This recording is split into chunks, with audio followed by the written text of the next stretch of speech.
emuva isakhe indlela yokubaleka mfethu nginomuntu engikhuluma naye namhlanje Spike seni ukuthi kunomuntu ovaleleke esimweni ongeke akwazi ukushona ngapha ongeke akwazi ukuya phambili nasemuva akasazi enze njani.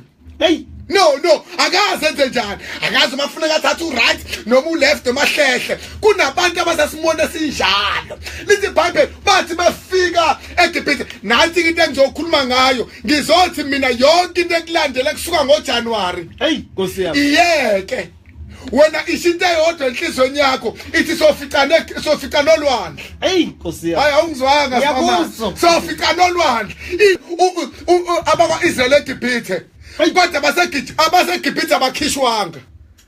Olwandle mfethu kwenzeka izinto eziwu-2. Olwandle bayafa abantu. Olwandle awunaphina nakhona yini. Olwandle bayafa abantu. Olwandle bayaphila abantu. Kwenzeka izinto eziwu-2. Olwandle bayawela abanye. Olwandle bawela abanye. Abangilandelayo abeza sofika nolwandle. Hey Nkosi yami.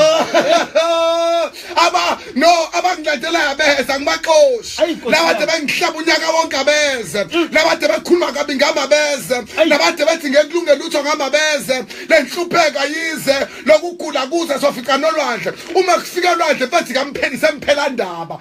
Khuluma nami wesipha. Isemphela lentuku bese kuvuleka ulwandle bese kuvela umhlabathi omile bese bayawela abakhishiweyo. Ungizwisa Nkosi yami. kuwela banjani abakhishiwe hayi abalandelayo. uNkulunkulu wami kuwela abanjani wesipha abakhishiweko hayi abalandelayo.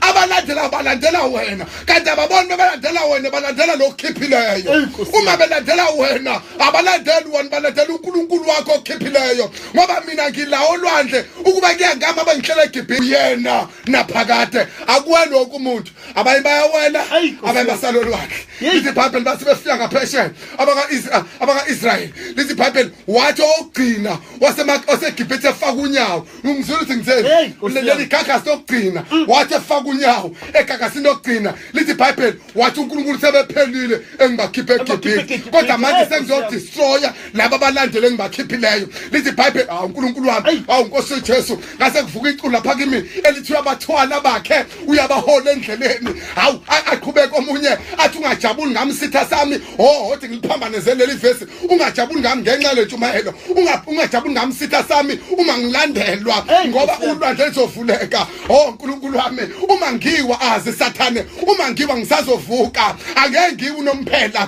kodwa ngisazovuka ngeke ngihlupheke unomphela kodwa ngisazoba rich ngeke ngihambe ngenyawo unomphela ngisazodriver ngeke umshado wami ukhatha ube nje unomphela usazolunga. No ubaba kaBoy usazobuya solobola ubaba kaGela usazobuya solobola ngeke kuhlale kunje. Hey Nkosi yami.